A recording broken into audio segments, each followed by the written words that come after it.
নমস্কার শ্রোতা বন্ধুরা, আজকের কথাকৃতিতে আপনাদের সবাইকে স্বাগত। এই গত 2.5 মাসের লকডাউন আমাদের অনেকাংশে কবিতা যাপনের মধ্যে দিয়ে কেটে গেছে। আপনারা বারবার ঘুরে ফিরে কবিতায় ফিরেছেন, নিজের আশ্বাস খুঁজতে, জীবনের আশ্বাস খুঁজতে। আর তাই জন্যে কথাকৃতির বিভিন্ন পর্বে আমরা তাদের ফিরিয়ে এনেছি যারা আমাদের জীবনের আশ্বাসকে বহন করেন, বাহন করেন। তেমনই একজন কবি পুরুষ, কবিতা পুরুষ আজ রয়েছেন আমাদের মধ্যে, কবি দেবদাস আচার্য। নমস্কার দেবদাস দা, আমার প্রণাম নেবেন দাদা। ঠিক আছে, ধন্যবাদ। আমরা আপনার কবিতাতেই যাব, আজকে আপনাকে নিয়ে আপনার কবিতা যাপন করব আমরা। তো সরাসরি আপনার কবিতায় চলে যাই দাদা। আচ্ছা, ঠিক আছে, শুরু করুন। আচ্ছা, কোন কাব্যগ্রন্থ থেকে আজকে আমাদের কবিতা শোনাবেন দাদা? প্রথম কবিতা? আমি প্রথম কবিতা শোনাবো কালক্রম প্রতিধ্বনি, আমার প্রথম বইটার দ্বিতীয় কবিতা। আচ্ছা, কালক্রম ও প্রতিধ্বনি, এটা সম্ভবত 1970 সালে প্রকাশিত হয়েছিল। হ্যাঁ হ্যাঁ, ঠিকই। কবিতাটা লেখাও হয়েছিল 1967-68 সালে, এরকম সময়ে। আমি তখন একটা গ্রামে চাকরি করতাম, ওখানে থাকতাম।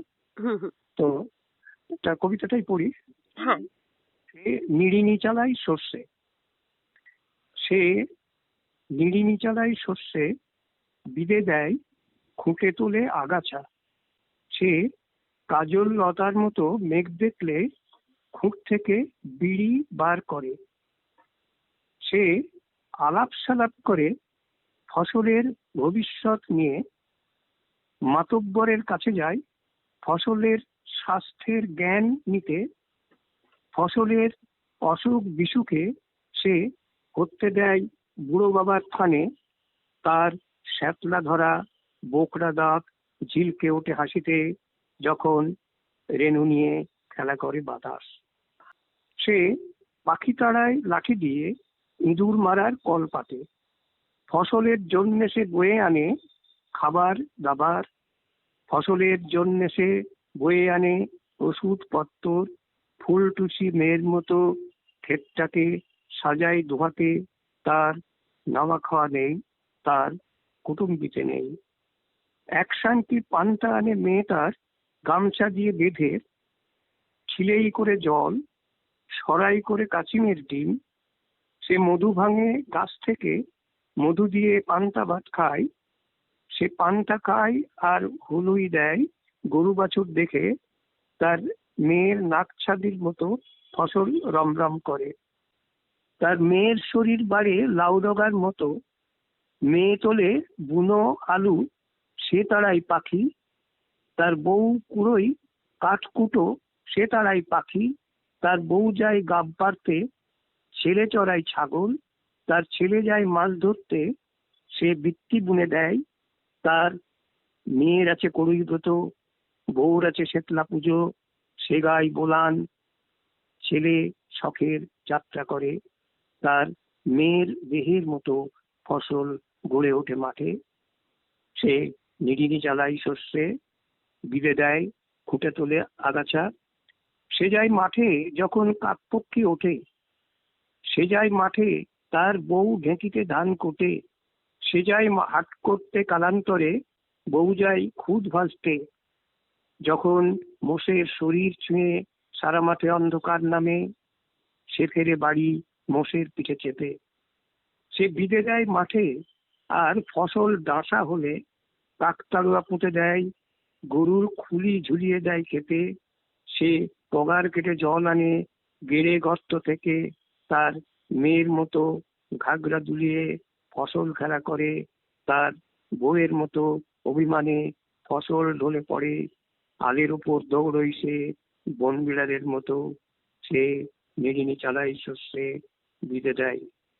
নমস্কার। পুরো ছবি আমরা চোখের সামনে, কবিতার একটা ছবি আঁকতে পারি। কবির আরেক কবিতা, কবি একদিন তবু আস্তে আস্তে ঢুকে যাই, যেন কেউ হাত ধরে নিয়ে যায় গভীর অতলে। ফিকে নীল হলুদাভ সবুজ জল, দু একটি সুদীর্ঘ ফার্ন খাঁড়ি, প্রবাল কীটের খেলা, নির্ভার ভেসে থাকে। আহ, কি আরাম স্বপ্নচারিতায়! বেশিক্ষণ থাকতে পারি না, শ্বাসকষ্ট হয়। ভেসে উঠি, জলের প্রাণীরা জলে থাকে, ডাঙার প্রাণীরা থাকে ডাঙায়, শুধু স্বপ্নের প্রাণীরা কষ্ট পায়। এমনই সব নিটোল ছবি, আর শেষে গিয়ে এক অদ্ভুত ব্যঞ্জনা। আমরা চলে যাব কবির দ্বিতীয় কবিতায়, পরবর্তী কবিতায়। দেবদাস দা, পরের কবিতা কোথা থেকে, কোন কাব্যগ্রন্থ থেকে শোনাবেন? পরের কবিতা আমি শোনাবো মৃৎশকটের একটা বন্দনা স্তবক আছে। আচ্ছা, সেই বন্দনা স্তবকটাই পড়ি। কবির মৃৎশকট কাব্যগ্রন্থটি প্রকাশিত হয়েছিল 1975 সালে। আমরা এবার শুনবো মৃৎশকট থেকে তার কণ্ঠে তার কবিতা, কবি দেবদাস আচার্য। বন্দনা স্তবক। প্রণাম করি এই শূন্য রাত্রিকে, বন্দনা করি দিবালোক, প্রণাম করি জীব জন্তু জানোয়ার, মানুষ ও ভাগাড়ের কৃমিদের, যারা খে তপ্ত বাটির রক্ত, সেসব রিপু ক্ষমা অবিদ্যার, আলো আধারের শ্মশান, প্রিয় নারী, আজলা ভরা মধু কিংবা বিষ। প্রণাম করি শস্য বিদ্ধ মাটি আর পাহাড় জলরেখা বহমান, ভূত অধিভূত রহস্যকাম বীজ, বোম বিজ্ঞান না শীর্ষ। বন্দনা করি শত্রু মিত্রকে, শীতল উষ্ণ স্নায়ুর তাপ, করুণ ও অকরুণ তরঙ্গ ধৌত সৌর ঝড় জৈব রসায়ন। প্রণাম করি আলম্ব ইতিহাস, যুদ্ধ জরায়ু উন্মেষ, ভ্রম সচেতন সঞ্চরণশীল ধ্বংস অপরূপ নির্মাণ, ত্যাগ ও রতিসুখ কিংবদন্তি ও মৌল সঙ্গীত শব্দদ্রুম। প্রণাম করি যা আমাকে গঠন করে, হত্যা করে প্রত্যহই। নমস্কার। বাহ! প্রণাম করি যা আমাকে গঠন করে, হত্যা করে প্রত্যহই। বা প্রণাম করি আলম্ব ইতিহাস, যুদ্ধ জরায়ু ও উন্মেষ। এভাবেই কবি প্রণাম করছেন জীবনের থেকে যা বড়, সেই আজীবনের জীবন দর্শনকে। আমরা কবির যত কবিতা পড়ি, তার মধ্যে সেই জীবন দর্শনই খুঁজে পাই। যেমন, জীবন আমাকে যা দিয়ে থাকে, আমি তাই কেবল জীবনকে ফিরিয়ে দিতে পারি। এর বেশি শিল্প আমি পারি না, এর বেশি অঙ্গীকার আমি করিনি। এও তো কবিরই ভাবনা। চলুন চলে যাই কবির পরবর্তী কবিতায়, কবি দেবদাস আচার্য। আমার পরবর্তী কবিতা গুলো আমি পড়বো বেশ কয়েকটা মানুষের মূর্তি কাব্যগ্রন্থ থেকে। আচ্ছা আচ্ছা, এটা কি মানে সিরিজ কবিতা? হ্যাঁ, এটা সিরিজ কবিতা নয়, টুকরো কবিতায়। হ্যাঁ হ্যাঁ, কিন্তু তার একটা টাইটেল আছে গল্প। আচ্ছা এই সাবটাইটেলে মানুষের মূর্তির 3টে সাবটাইটেল আছে। এটা প্রথম গল্প। হ্যাঁ, আচ্ছা, মানুষের মূর্তি 1978 সালে প্রকাশিত হয়েছিল। হ্যাঁ হ্যাঁ হ্যাঁ, ঠিক। তো সেখান থেকে আমি মানুষের মূর্তির কয়েকটা কবিতা পড়বো, একটু অন্য মেজাজের। যাই হোক, ছুতোর কাকা। শীত পড়ছে রুক্ষ ক্ষমাহীন, ফাটকা বাজার থেকে সংবাদ ছড়িয়ে পড়ছে গ্রামে শহরে, গদ্দর গুছিয়ে ফেলুন। এই অনুর্বর রিক্ত দিনে আমার বাবা বাক্স প্যাকটা থেকে বের করেন অ্যালবাম এবং গর্বিতভাবে গল্প করেন তার পুরনো দিনের, এবং নিষেধ করেন শীতের মধ্যে বেরুতে। বুড়ো ছুতোর কাকা পেরেক ঠুকছেন ভাঙাচোরো আলমারিতে, আর ছেলে পুলিশের গুলিতে মারা গেছে সামনাসামনি লড়াইয়ে। এ বিষয়ে তিনি একটা গান বেঁধেছেন। রোদ্দুরে পিঠ দিয়ে তিনি সারা সকাল গান করেন, ওই মাদার গাছ তোর শেষ পাতাটা কষলো বলে, তখন তুই কি করবি, তোর সারা শরীর জুড়ে নাচবে পাকা লঙ্কার মতন ফুলে। সাধারণ। পরের কবিতায় যাব। আমি দ্বিতীয় কবিতাটা পড়ি। খিদে। আমার ছোট্ট আর মিষ্টি মা রুটি ভাজেন এবং তাকিয়ে থাকেন বাবার সেলাই কলের দিকে। এবং আমরা সবাই চুপচাপ বসে থাকি, যেন কোনো একটা বিপদের সঙ্গে আমাদের যুদ্ধের প্রস্তুতি চলছে। আচ্ছা, পরের কবিতাটা পড়ি। হুম হুম হুম। স্পর্ধা। আমার বাবা সেলাই কল চালান এবং তার ঘাম দিয়ে ভিজিয়ে দেন আমাদের রুটি। সেই রুটি খেয়ে আমার এত স্পর্ধা, যা সব কুলিকামিন্দেরই থাকে। পরের কবিতাটা পরপর পড়ে যায়। হ্যাঁ হ্যাঁ। পরের কবিতাটা বাবা। ওই আমার বাবা হেঁটে যাচ্ছেন ধুকরি গায়ে, তার হাঁটু অবধি ধুলো, তার চলার পথে বেজে উঠছে শঙ্খ, ঘণ্টা, খিদে, শ্রম। ঘর। বৃষ্টি বৃষ্টি বৃষ্টি। আমাদের টালির ছাদ আর দরমার বেড়া থেকে এক নাগারে সুর উঠছে ঝমঝমাক। আমার মা আমাকে বুকের মধ্যে টেনে নিয়ে কবর দেবতার বন্দনা করছেন, আর বাবা দুহাতে শক্ত করে ধরে আছেন বাঁশের খুঁটি। বট গাছ। পরের কবিতা। বট গাছ। বাবার পায়ের শিরা ফুলে ওঠে খরায়। বহুদূর হাঁটা পথে কাপড় গামছা ফিরি করে তিনি ঘরে ফেরেন। মা এসে বসেন তার পাশে, তার ওই ফুলে ওঠা শিরায় হাত দেন। আমরা ভাই বোনেরা তার চারপাশে দৌড়ঝাঁপ করি। বাবা আমাদের পিঠে হাত রেখে গল্প বলেন, আর গল্প করতে করতে, নানা রকম গল্প করতে করতে তার চোখ উজ্জ্বল হয়ে ওঠে, যেন একটা বট চারা গজিয়েছে তার চোখে, আর তিনি জড়িয়ে দিতে চাইছেন বিশাল ছায়া, মৃদু বাতাস। আহা আহা, তার চোখে একটা বট গাছ গজিয়েছে, আর তিনি তার ছায়া আর মৃদু বাতাস ছড়িয়ে দিতে চাইছেন এই পরিবারে। অসাধারণ। আমরা পরের কবিতায় যাব। হ্যাঁ, দেওয়ালি। আমি, আমার ভাই বোন, আমার মা চুপচাপ বারান্দায় বসে থাকি। ঘরের কোণে একটা ক্ষীণ প্রদীপ জ্বলে। মৃদু। বাবা বাড়ি ফেরেন দূরের হাট থেকে, কাপড়ের গাঁট মাথায় নিয়ে, বাজারের ঝোলা হাতে, আর সমস্ত বাড়ি তখন হই হই করে ওঠে। প্রতি সন্ধ্যায় যেন আমাদের দেওয়ালির সন্ধ্যা। প্রতি সন্ধ্যায় যেন আমাদের দেওয়ালির সন্ধ্যা। কবি আলো খুঁজতে চান, বারবার আলোর দিকে ছুটে যান। কবির আরেকটি কবিতা, আমার ভীষণ প্রিয় কবিতা, কৃষ্ণ গহ্বর, একটু শোনাই। এতদিনে বুঝেছি দীর্ঘকাল একটা নেই কেই পালন করেছি। সান্ত্বনা পাই এই ভেবে যে এই থাকাটাও কোনো এক নেই এর আবরণ দিয়ে সুন্দরভাবে ঢাকা। আবরণটি খোলা যায় না বলেই বারবার একটা নেই এর মধ্যে আরেকটা নেই এর শূন্যতা ভরে নেইকেই যুক্তিপূর্ণ করার চেষ্টা করি, এবং নেই এর ভিতরকার শূন্যতা ফুলিয়ে দিই ক্রমাগত। এই যুক্তির উপর আমার সব কর্মফল আরোপ করলাম।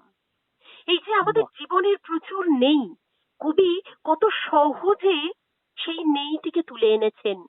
আমরা শুধু মুখে বলি কবিরা দ্রষ্টা, জীবন দ্রষ্টা, তাই তারা জীবনের এই নেইটুকুকে এত বৃহৎ করে পাইয়ে দেন আমাদেরকে। আমরা কবির পরবর্তী কবিতায় যাব, তার আগে একটু জিজ্ঞেস করি দেবদাস দা, গদ্য আর কবিতা, অনেকে বলেন কবিতায় যা প্রকাশ করা যায় না গদ্যে সেটা প্রকাশ অনেক সহজ হয়ে যায়, বা গদ্যের প্রকাশভঙ্গি কবিতার প্রকাশভঙ্গির থেকে অনেক বেশি সহজ। আপনিও কি সেটা মনে করেন? না, ব্যাপারটা তো সেরকম নয়, দুটো আঙ্গিক আলাদা। গদ্যে গদ্যে আমরা লিখি যুক্তিপূর্ণ, মানে আমরা যা দেখি যেভাবে বর্ণনাত্মক আর কি। আর কবিতা হবে তো বর্ণনাত্মক হবে না, কবিতা খানিকটা ওই আবেগ আবেগ ঘন প্রকাশ। তো তাই যদি হয়, দুটোর মধ্যে তো একটা পার্থক্য থেকেই যাচ্ছে। দুটোই উন্নত মানের। আর গদ্য সাহিত্য তো খুবই আধুনিক, কবিতা তো প্রাচীন আদি।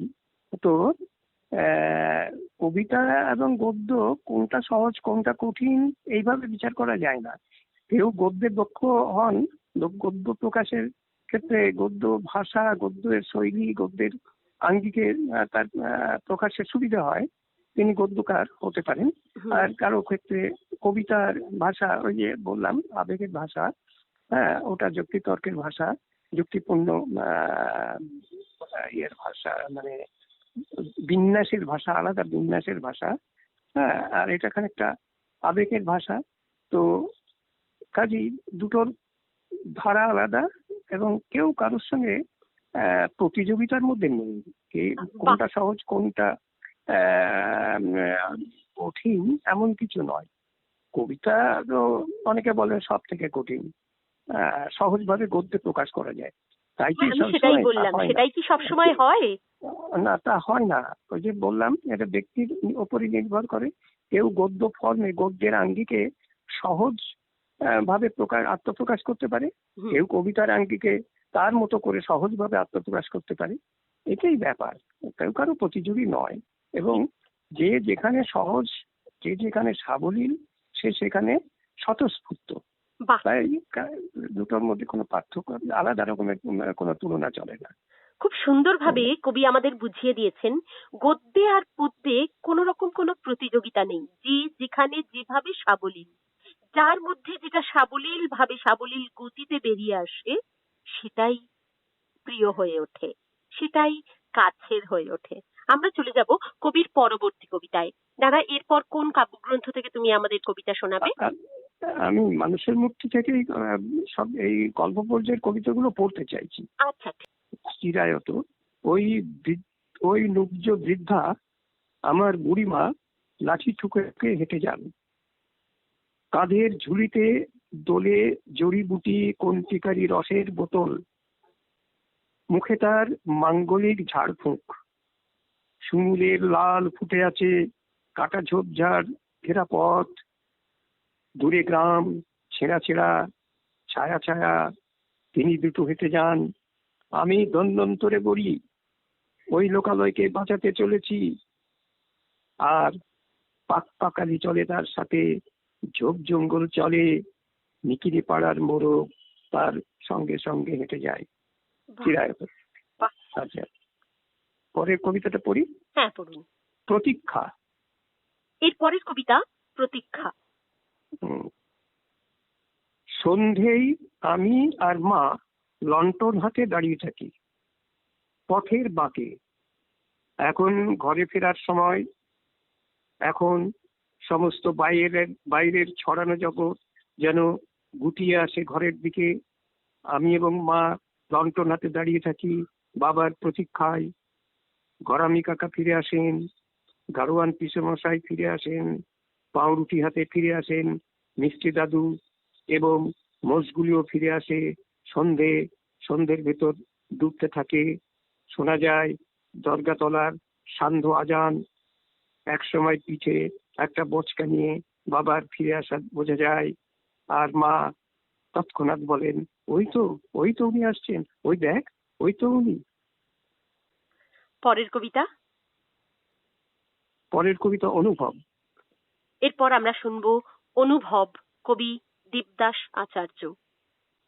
সকালবেলায় সবকিছুই অল্প অল্প করে ছড়িয়ে পড়ে চারিদিকে। ছুতর কাকা রেঁদা আর তুরপুন হাতে বেরিয়ে পড়েন কাজে, করমালি চাচার হাতে ওলন্দরি, মাধব জেঠু দুটো বলদ আর বিদে নিয়েছেন সঙ্গে, আমার বাবাও সাইকেলে চাপেন। তার ক্যারিয়ারে থাকে রুটি আর আলু চচ্চড়ি আর কাপড় জামার বোচকা। মা আর আমি বাবার যাওয়া দেখি। বাবা ধুলোমাটির পথে একসময় মিলিয়ে যান, সারা দুপুর প্রখর রোদ্দুরে মা সংসারের কাজ করেন, আর বিড়বিড় করেই মাঝে মাঝেই বলেন, তুই জানিস খোকা, হাটের ছায়া আছে তো।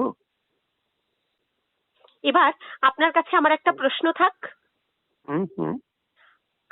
আমি একটা কবিতা পড়বো, কবিতা শুনে আপনাকে বলতে হবে এই কবির নাম কি। ওকে বাবা, এটা খুব কঠিন ব্যাপার। না, বলতে হবে। দেখি ট্রাই করে, পারবো কিনা জানি না। আচ্ছা। সবুজ, সুদূর সবুজ, নীল অখণ্ড গভীর পাদ ও পিঠে নদী, এইখানে বাস করেন এক ব্রাত্য নাগরিক। ঈশ্বরের কৃপাহীন প্রাকৃত নাস্তিক শূন্য অনুবাদ করেন তিনি। রাতে ফোটে অনিমেষ পদ্মলোচন তার শূন্যের সাগরে। কোনো ভাষা নেই তার, কোনো বাণী নেই, কোনো শোক নেই তার, কোনো প্রেম নেই। আত্মক্ষরণ করে তিনি মধু পান করেন। শ্মশানের আলো এসে তার মুখে পড়ে। ডোম কবিতাটার নাম।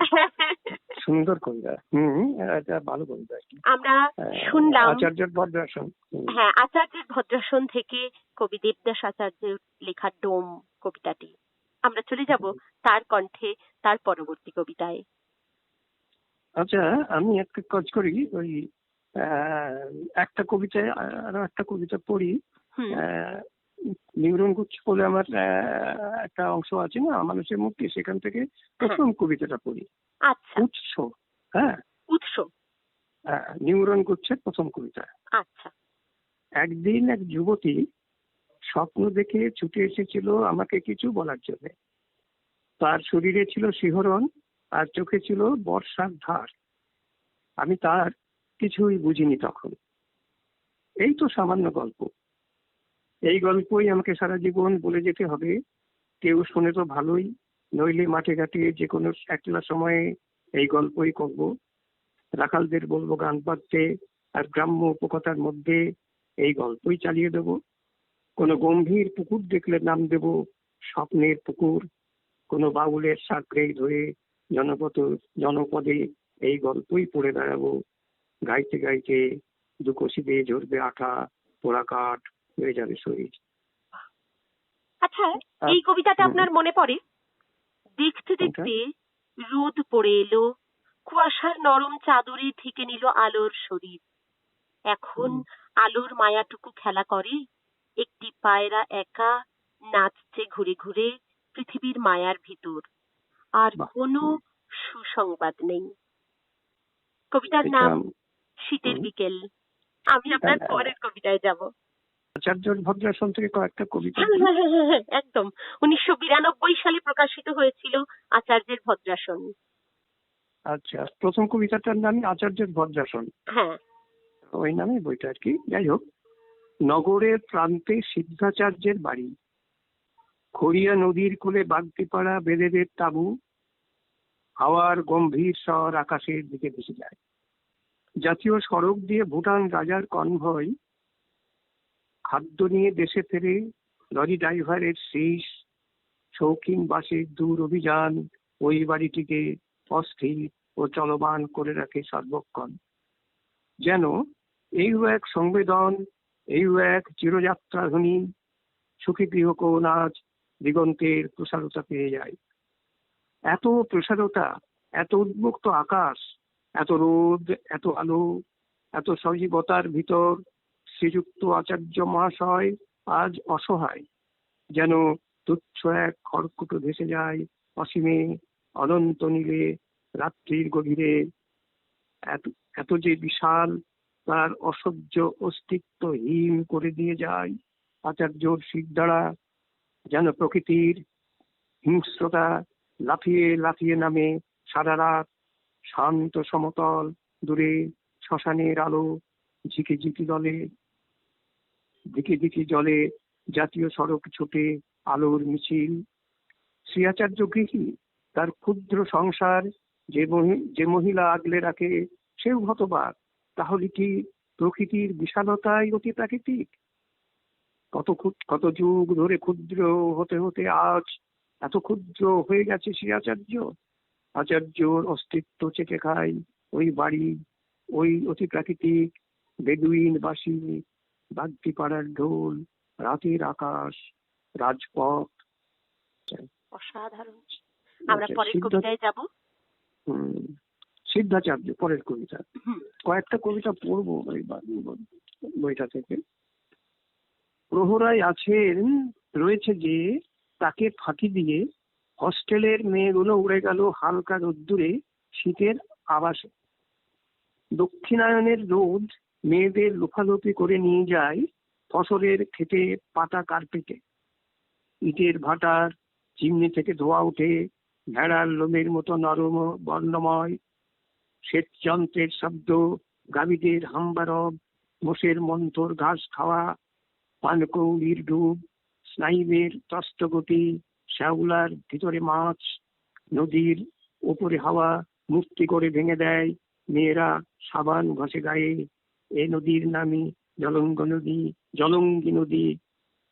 স্নানরতাদের ছুঁয়ে ছুঁয়ে গঙ্গার দিকে ভেসে যায় বহমান। ছোট ছোট হাওয়া তমাল বৃক্ষে ঝরা পাতা নিয়ে উড়ে যায় পাড়ের ওপর। আখ মারাইয়ের কল, তপ্ত রসের গন্ধ, আদিগন্ত সর্ষে ফুল, দূরে ভাঙনের বুকে ঝুলে আছে লোককাহিনীর গ্রামখানি। গ্রামের প্রান্তে থাকেন সিদ্ধাচার্য, শূন্যবাদী, নির্বাণ পিপাসু, ইচ্ছা পূরণের বৃক্ষে ঠেস দিয়ে পুরোহিতের সঙ্গে মৃদু ধর্ম কথা বলেন। হস্টেলের মেয়েরা সব ঝাঁকে ঝাঁকে ফিরে আসে। হস্টেলে সন্ধ্যা নামে, চড়ুই ভাতির বাস, জিপসি মারুতি ছোটে হাইওয়ে দিয়ে। কট- কোট- কোঠার মাথায় আন্টেনা, কিছু আবাসন, ইতস্তত সরাই, স্টক ইয়ার্ড, রোলার পিচের ড্রাম, পাওয়ার সাপ্লাই কেন্দ্র। তবু এদেশ গ্রামীণ। ভাঙা মন্দির, সাক্ষ্য, উঁচু বাঁধ, তার পাশে ভ্রান্ত দেশে সিদ্ধাচার্যের ভদ্রাসন, লালতে শাক, তেঁতুল, উবির মাংস, কলাইয়ের ডাল, সাধন সঙ্গিনীর লাল পেড়ে মোটা শাড়ি। চাঁদ ওঠে এই দেশে, এই পুরা কাহিনীর দেশে, একান্তই নিজস্ব ধাঁচের। পলিমাটি দিয়ে গড়া চাঁদ, ভিজে আর্দ্র জ্যোৎস্না ঝরে সিদ্ধাচার্যের মুখে। চকচক করে সেই তৈলাক্ত আনন। হাজার বছরের কোনো কোষ্ঠী পাথর কাটা শিল্প বলে মনে হয় ওই মুখ। ইচ্ছা বৃক্ষ মূলে বসে সিদ্ধাচার্য চর্যা গান গায়। বাহ, অসাধারণ। আপনার আরেকটা কবিতা আমি একটু পাঠ করি, আপনাকে শোনাই। এ পথেই নেমে গেছে জল, আজ খাঁ খাঁ মাঠে কাকড়ার খোল, ঝিনুকের ভাঙা পিঠ পড়ে আছে। এত জল সরে গেল, ভাবি এ হেমন্ত সকালে শ্মশান জাগানে পাখি একা একা রোদে শুয়ে আছে। এখানেই একদিন গড়ে উঠেছিল কোনো অস্ট্রালয়েড জনপদ। নদীটির ভাঙা পাড়ে তার মৃৎ পাত্র দেখা যায়। আর কোনো উচ্ছ্বাস নেই। হেমন্তের শান্ত রুক্ষতা আজ তিল তিল অনুভব করি। আর অনুভব করি জীবন কিভাবে ধীরে প্রত্ন সম্পদ হয়ে ওঠে। বাহ, কবিতার নাম স্বাভাবিক, কবি ত্রিদেব দাস আচার্য, যার কবিতা শুনছি আমরা আজকে আমাদের এই অনুষ্ঠানে। আমরা কবির পরবর্তী কবিতায় যাব। আচ্ছা, অখণ্ড ধ্বনি। অখণ্ড ধ্বনি আচার্য ভদ্রাসন থেকে করছি। হ্যাঁ, একটা পড়ি। ঠিক আছে। আকাশের নিচে ম্লান জনপদ ঘুমায় এখন। পৃথিবীর ঘূর্ণনের আদি শব্দ শোনা যায় শুধু। অথই রাতের কালো আলো হয়ে ভাষায় প্রান্তর। সিদ্ধাচার্য মগ্ন হন গুড়লোকে মানুষ ভ্রমণে। গৃহিণী শয্যায় শুয়ে দুই পুত্র ঘুমায় অঘরে। কোন যুক্ত হয়ে প্রসাদ অন্তঃস্থল ছুঁয়ে কোন ধমনীর স্রোত বয়ে যায়। অখণ্ড আত্মার ধ্বনিটাকে জুড়িয়েছে প্রকৃতির নিগুড় বন্ধনে। সিদ্ধাচার্য তৃপ্তিহীন অপূর্ণ হৃদয় ভেসে আছে যেন খণ্ড চাঁদ ওই কটকট রেখায়। ওই সেগুনের ডালে ঝুলে থাকা টুকরো মেঘ রাতের পাখিরা ঠুকরে দেয়। ও শরীর হিমে ভেজা দুই চোখ কান্নায় ভাসে। ফাঁকা রাত, শুধু শুধু টান অনির্বচনীয় খুলে যায় ইন্দ্রিয়ের স্বচ্ছ অন্তরাল। সিদ্ধাচার্যের শরীর বাষ্পীভূত হয়ে মিশে যায় পঞ্চভূতে। অস্তিত্বের রেণুকণা নিয়ে ভেসে যায় মৃদু ইথারের ঢেউ। পৃথিবীও কাঁদে মধ্যরাতে, কাঁদে অনন্ত খেচর তারাগুলি, কাঁদে খণ্ড চাঁদ, কাঁদে অরণ্য ও নদী। আচ্ছা আচ্ছা দাদা, তোমার কবিতার উৎস কি? উৎস বলতে আমি, এক একজন মানুষের কবিতার তো এক একটা বিষয় থাকে, তারা বিভিন্ন জায়গা থেকে সেই বিষয় সংগ্রহ করেন। তুমি কোন কোন বিষয় থেকে তোমার কবিতার রসদ সংগ্রহ করো? আচ্ছা, আমি এতক্ষণ যে কবিতাগুলো পড়লাম তার প্রসঙ্গেই কয়েকটা কথা বলি। হ্যাঁ। যেমন প্রথম কবিতাটা পড়লাম, ওই সে নিড়িনি চালাই সর্ষে। হুম। তো এখন অনেক ইতিহাস, আমি অনেক কথা বলবো না, শুধু বলবো যে আমার একটা প্রথম থেকে শুরুই করেছিলাম এই ভেবে যে একটা নতুন আবহে আমি কবিতা লিখবো, নতুন আচ্ছা। ঘরানায় একটা কবিতার মূর্তি দাঁড় করাবো। হুম। আমার তো একটা কবিতা লিখতে গেলে, কবিতার মধ্যে থাকতে গেলে তো মানুষ মাত্রই, যারাই কবিতা লেখেন তারাই তার পড়াশুনো করেন, তাদের একটা ঐতিহ্য থাকে, হুম হুম হুম। পাঠের অভিজ্ঞতা থাকে। হ্যাঁ, কিন্তু আমার তখন মনে হয়েছিল যে যদি কবি হিসেবে কিছু লিখতেই হয়, কবি হিসেবে কিছু দাঁড় করাতে হয়, তাহলে আমাকে একটা স্বতন্ত্র ঘরানায় স্বতন্ত্রভাবে কিছু বলতে হবে। 60 দশকটা ছিল হাংরি জেনারেশনের দশক। হুম হুম। হুম। অত্যন্ত উৎসাহী এবং অত্যন্ত সংগত একটা আন্দোলন গড়ে উঠেছিল। সেটার বিষয়টা হচ্ছে এই যে পুরনো ঘরানার কবিতা বা পুরনো কবিতাগুলো সব বাসি হয়ে গেছে, পচা হয়ে গেছে, তার শব্দ ভান্ডার, তার বিষয় চিন্তা, এসবগুলো আর এখন খুব গ্রহণীয় নয়। অতএব আমাদের নতুন ধারার দিকে যেতে হবে। তো এই বলে ওরা এমন একটা ঘরানা তৈরি করলে হাংরি জেনারেশনের। তার তো একটা অন্য ইতিহাস আছে, যাক আমি সেখানে যাচ্ছি না। হুম তার হুম। ব্যর্থতা আছে, তার সাফল্য আছে, তার তেজ আছে, তার গৌরব আছে, সবই আমরা ইতিহাসের মধ্যে পাই। এবং তার থেকে আমরা শিক্ষাও নিয়েছি। শিক্ষা নিয়ে তা নয়, আমি যে শিক্ষাটা নিয়েছি সেটা সংক্ষেপে এই যে আমিও ওদের দ্বারা অনুপ্রাণিত হয়েছি, প্রভাবিত হয়েছি, হয়ে আমিও ভেবেছি অন্যভাবে যদি আমি কিছু লিখি। হ্যাঁ, সত্যি তো। আমি যদি আবার 50কেই অনুসরণ করি, আমি যদি 40কেই অনুসরণ করি, বা ওইভাবে আমি যদি এগোই, তা তো হয় না। আর একটা কথা, সেটা হচ্ছে এই যে সবকিছুই প্রগতিশীল, গতিময় সবকিছুই। হুম। এবং রূপান্তরিত হয় এবং পরিবর্তনশীল। হুম। আজকে আজকে যে ব্যাপারটা, আজকে যেমন এখন এখন আর ডাকোটা যুগের প্লেন চলে না। ডাকোটা প্লেনটা ডেভেলপ করে এখন জাম্বো জেট ফেট কি বিরাট বিরাট ব্যাপার হয়ে গেছে। বহু মানুষকে নিচ্ছে, বহু রকমের বদল ঘটে গেছে। তো এই পরিবর্তনগুলো সর্বক্ষেত্রেই প্রযোজ্য, সাহিত্যের ক্ষেত্রেও প্রযোজ্য, কবিতার ক্ষেত্রেও প্রযোজ্য। হুম। তো এই পরিবর্তনের ধারাতে এগোতে গেলে, পরিবর্তনটাকে মাথায় নিয়ে কাজ করতে গেলে আমাকে তো নতুন কিছু কথা বলতে হবে, নতুন ভাবে বলার চেষ্টা করতে হবে। হ্যাঁ। তো এইরকম একটা দৃষ্টিভঙ্গি থেকে আবার কালক্রম প্রতিধ্বনি লেখা, হ্যাঁ, এইরকম আমার মনে হলো। তো এমনকি মনে অনেক হয়েছিল, নতুন নতুন অনেক অজানা শব্দ আপনি ব্যবহার করেছেন, যেমন যে নিড়িনি চালায় সর্ষে, বিড়ে হ্যাঁ দেয় খুঁটে হ্যাঁ, দেয় তোলে আগাছা, যে কাজললতার হুম, মতো মেঘ দেখলে খুঁট থেকে বিড়ি বার করে। বিড়ি। হ্যাঁ হুম। তো যেটা লিখলাম, হ্যাঁ হ্যাঁ। তখন ওরা বলেছিল যে শব্দগুলো পচে গেছে। বাংলা কবিতায় সুনীল গাঙ্গুলি একটা ছোট্ট গদ্যে অজ্ঞাতবাসে লিখেছিলেন যে 350 বেশি শব্দ নেই, আর কবিতা কি লিখবো, আর সব ঘুরিয়ে ফিরে ওইটা লেখা।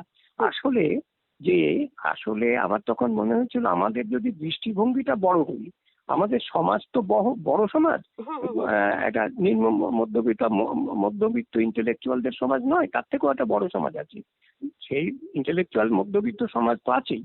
হ্যাঁ, হুম। তাছাড়াও একটা বড় সমাজ আছে। হ্যাঁ, এই যে শ্রমজীবী মানুষ, কৃষিজীবী মানুষ, ওই মানুষের মধ্যে যে শ্রমজীবী মানুষগুলো এসেছে, হ্যাঁ, অতি সাধারণ নিম্ন স্তরের মানুষ, যেমন কেরানি আছে। আমার কবিতার বহু এই ধরনের ব্যাপার আছে, কেরানি ফুলকপি হাতে বাড়ি ফিরছে, এটাই তার কাছে একটা স্বপ্ন। হুম হুম। হুম হুম। তো এই যে জনজীবনও যদি আমরা যাই, তাহলে আর আমাদের শব্দের কোনো অভাব হয় না। ওই যে হ্যাঁ হ্যাঁ ছিলেই হ্যাঁ। করে জল, হ্যাঁ, সরাই করে কাছেমের ডিম, হ্যাঁ, এগুলো তো আমি দেখেছি। আমি দেখছি যে একটা লোক চাষ করছে এবং তার চাষের ক্ষেত্রে সম্বন্ধে তার কত মায়া, হ্যাঁ, হ্যাঁ। সেগুলো তখন দেখেছি বলেই ওইটা আমি একদম ওই চিত্রটাই তুলে এনেছি। হ্যাঁ তাতে কি পুরো হলো? পুরো ঠিক তো তাই। হুম। চিত্রটাই তুলে এনেছি, তার সঙ্গে আসলো শব্দ, তার সঙ্গে আসলো একটা চাষি ব্যবহার করে এরকম নানান শব্দ, যেমন বিলে দেয়, হ্যাঁ, আগাছা তোলে, এই ধরনের যে একটা চাষি। আমি যদি একজন চাষিকে দিকে আমার অন্তরকে সত্যি সত্যি সৎভাবে চারদিকে তাকাই, হ্যাঁ। তাহলে সেখান থেকে আমরা এই উপাদানগুলো তুলে আনতে পারি। অর্থাৎ কবিতার ভাষা এবং শব্দের কোনো দৈন্য নেই। দৈন্য হচ্ছে আমাদের দৃষ্টিভঙ্গি, আমাদের এবং চিন্তা ব্যবহারেও চেতনা। অবশ্যই হ্যাঁ, ব্যবহারেও। আচ্ছা। তো এই এই দিক থেকে একটা উৎস থাকে, তো সেই উৎসগুলো এই। আর এটা দেখা গেল মানুষের মুক্ত তো আমার শৈশব জীবনে এরকমই ছিল। আমি বাস্তুহারা আমার পিতার সঙ্গে এদেশে এসে খানিকটা যাযাবরের মতো জীবনযাপন করতে হয়েছে আমাদের সেই সেই সময়। জন্যই বোধহয় অনেক এত দেখেছেন আপনি।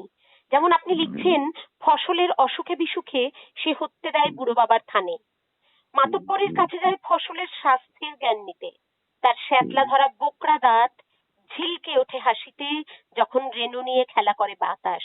এই যে বোকরা দাঁত, এই শব্দটা একদম নতুন শব্দ। সেই, তো এইগুলো আসে, মানে আমি যদি সৎভাবে ওই জীবনটাকে তুলে আনতে চাই তাহলে ওইভাবে আসে। মানুষের মুখে তো তাই। যেমন বাবা, বাবা কবিতাটাই একটা জিনিস, ওই বাবা হচ্ছে ভারতবর্ষের গ্রামীণ যে বাবা, গ্রাম জীবনের যে সারা ভারতবর্ষের সব গ্রাম জীবনের খেটে খাওয়া যত বাবা আছে তারই প্রতীক। হ্যাঁ, তারপর চলার পথে বেজে উঠছে শঙ্খ ঘন্টা খিদে শ্রম, ঝুঁকড়ি গায়ে এসে হেঁটে যাচ্ছে। হ্যাঁ, এটা এটা তো বাস্তব আমাদের জীবন থেকে নেওয়া না। হ্যাঁ, এর একটু, হ্যাঁ, এই জীবন থেকে সবচেয়ে কঠিন হচ্ছে কি, আমার যেটা মনে হয়, আমি যদি জীবনকে বাদ দিয়ে কবিতা লিখতে যাব তাহলে সেটা কৃত্রিম বানানো বলে মনে হয়। হ্যাঁ, আবার জীবনকে নিয়ে যখন আমি কবিতা লিখবো, যদি সৎ থাকি তাহলে সেখান থেকে আমি নতুন নতুন অনেক উপাদান পেতে পারি। জীবন আমাকে ওই যে করে আমি বলেছিলাম একটা জায়গায়, জীবন আমাকে যা দিয়ে থাকি আমি তাই কেবল ফিরিয়ে দিই আমার মতন করে। হ্যাঁ, তো এই এই হলো আমার উৎস, অর্থাৎ মানুষের মৃত্যু আমার জীবন, এইগুলো আমার দেখা, আমার গ্রাম জীবনে আমি চাকরি বাকরি যখন করতাম এইগুলো তো প্রত্যক্ষ করেছি। মানুষের মুক্তির এই যে স্ট্রাগল সংগ্রাম, যেটা বাঁচার জন্য যে লড়াই সংগ্রাম, হ্যাঁ, খিদে জয় করার যে মানে প্রতি মুহূর্তের সংগ্রাম, সেটা তো প্রত্যক্ষ অভিজ্ঞতা থেকে এসেছে। আচার্যর ভদ্রাসন সম্বন্ধে বলি। হ্যাঁ, এই আচার্যর ভদ্রাসনটা হচ্ছে কি, আমি যখন বাড়ি করি, এখন আর সেই পরিবেশ নেই, এখন আর আমি লিখতে পারবো না। তখন হলো কি, আমি একেবারে শহরের উপান্তে শ্মশান, মানে NH-34, তারপরে সে বিশাল বিশাল এরিয়া নিয়ে ওই জজ সাহেবদের বাংলো টাংলো এসব নিয়ে বন জঙ্গল, হ্যাঁ, এরকম একটা জায়গায় আমি বাড়ি করলাম মানে এত দূর দেখা যায়, আমার বাড়িতে বসলে আমি মায়াপুরের চূড়ো দেখতে পাবো, মাইলের পর মাইল ফাঁকা। হ্যাঁ, আমি রেল লাইনের যে গাড়ি ছুটছে দেখছি, আমি রাজপথ দিয়ে কনভয় যাচ্ছে, বড় বড় গাড়ি পর 8 ঘন্টা ধরে চলছেই, সেই আলোর মিছিল দেখছি। এইসবগুলোই তো আছে মানুষের মুক্তির মধ্যে। তো এইসব দেখছি আর ভয়ঙ্কর লাগছে। যেমন আমি কোনোদিন এত গভীর নিবিড় অমাবস্যা দেখিনি। আমি যখন আমাদের পুরনো বাড়িতে ছিলাম রাধানগরে, তখন দেখিনি। আবার এমন অসম্ভব ভয়ঙ্কর চাঁদের আলো, হ্যাঁ, মানে ভুতুড়ে চাঁদের আলো, পূর্ণিমা, মানে পূর্ণিমা দেখলে গা ছমছম করবে। হ্যাঁ, একেবারে ফাঁকা মাঠ, বন জঙ্গলের মধ্যে পূর্ণিমার চাঁদটা যেন একেবারে রাক্ষসের মতো তার উগলে দিচ্ছে তার জ্যোৎস্না। তো এসব তো এখানে এসেছিলাম, আমার অভিজ্ঞতা হয়েছিল। আর শ্মশান কাছে, সেখানে একজন শ্মশান সাধু ছিলেন তখন, এখন আর নেই, ছাড়িয়ে দিয়েছে লোকজন, বদমাইশ লোকগুলো। তো যাই হোক, তো সে শ্মশান সাধু, তাকে দেখতাম। হ্যাঁ, ওর উল্টো থেকে ইট ভাটায় রাত্রিরে আগুন জ্বলছে, আগুন দেওয়া হয়, সেই আগুনের আলো আকাশ আলো করে রাখে। হ্যাঁ, এমন একটা অদ্ভুত পরিবেশ পরিস্থিতি। একটু দূরেই আমাদের একটা অন্তজ মানুষের বস্তি আছে। তো খুব প্রাচীন, খুব পুরোনো বস্তি। সেখানে তারা তখন ইয়ে করতো, পুষ্ট। হ্যাঁ, সুর দিয়ে হচ্ছে, তার শব্দ হয়। আর এক জজ সাহেব ছিলেন, হ্যাঁ, উনি রাত 12টা একা থাকতেন, রাত 2-1:30টার সময় উনি বিটোভেনের নানান সিম্ফনি বাজিয়ে দিতেন। হ্যাঁ, অদ্ভুত, সেটা ভেবে আসতো আমার বাড়িতে।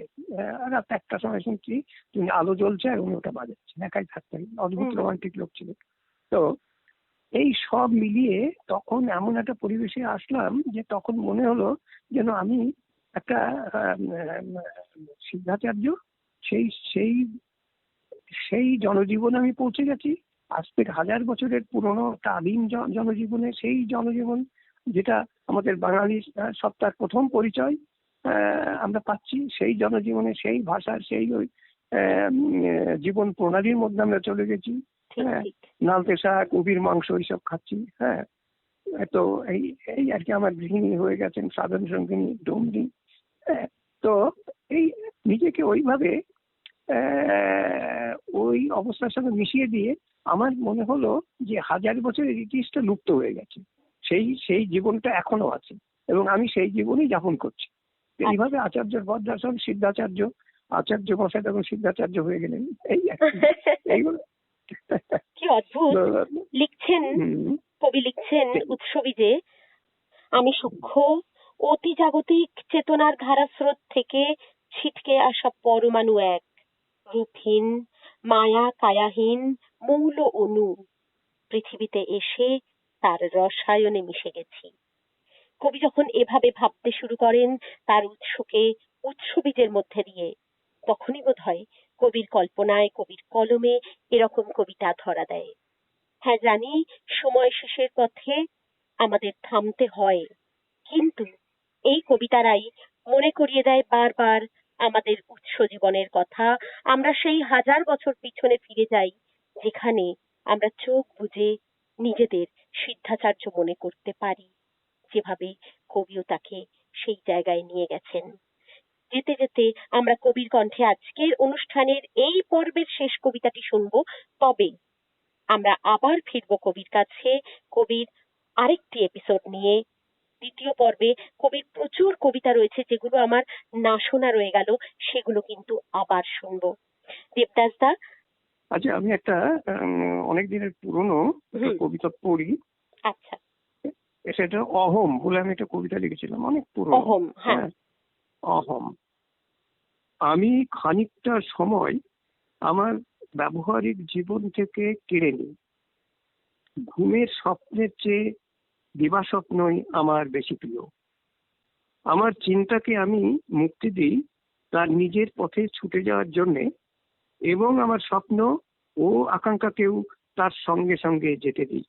আমার ঘৃণাকে, আমার ভালোবাসাকে, আমার অনুশোচনাগুলিকেও, এবং আমার অন্তঃশ্বাসীনতাকেও। তারা সবাই মিলে আর একটা রহস্যময় মানুষকে তৈরি করে। নিজের ভেতরের রহস্যের চেয়ে বেশি আর কি রহস্য আছে জানি না। হে আমার ভিতরকার আমি, প্রিয়, মনোমুগ্ধকর, করুণ, অবিয়োগান্তক, যুদ্ধ কিংবা শান্তিকে ম্লান করে ঈশ্বর, কিংবা রাষ্ট্রকে ম্লান করে দর্শন, কিংবা প্রজ্ঞাকেও ম্লান করে একদিন বড় হয়ে ওঠো। নমস্কার। নিজের ভিতরের রহস্যের চেয়ে বেশি আর কি রহস্য আছে জানি না। এই কবিতাটি আমরা কবির নির্বাচিত কবিতায় পাবো, ঠিক যেভাবে পাবো পথ, ওম, বস্তু, এই শরীর ও আত্মা, জরথ্রষ্ট বলেন। এরকম প্রচুর প্রচুর কবিতা না শোনা রয়ে গেল। তাই আমাদের ফিরতেই হবে কবির কাছে, কবির কবিতা নিয়ে। দাদা সুস্থ থাকবেন, ভালো থাকবেন। আমরা আবার আপনার কাছে ফিরবো আপনার কবিতা নিয়ে। নমস্কার। নমস্কার, ধন্যবাদ।